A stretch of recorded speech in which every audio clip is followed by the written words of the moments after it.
আসসালামু আলাইকুম। ভিডিওতে আমরা যে শাওয়ার ফিল্টারটি দেখতে পাচ্ছি, এটি বেশ চমৎকারভাবে কাজ করে।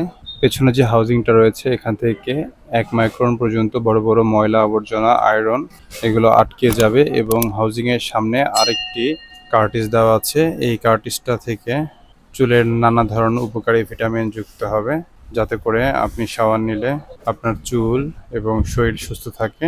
তো এ ধরনের হাউজিং এবং শাওয়ার ফিল্টার আমাদের কাছে অ্যাভেলেবেল রয়েছে। আপনাদের যাদের প্রয়োজন তারা আমাদের সাথে যোগাযোগ করে এ ধরনের শাওয়ার ফিল্টারগুলো ক্রয় করতে পারেন। আমাদের কাছে বাংলাদেশ এবং মেড ইন চায়নার দুটো ভ্যারিয়েন্ট বর্তমানে রয়েছে। আপনাদের চাহিদা অনুযায়ী আপনারা ক্রয় করতে পারবেন। সবার সুস্থতা এবং দীর্ঘায়ু কামনা করে বিদায় নিচ্ছি। সবাই ভালো থাকবেন। আসসালামু আলাইকুম।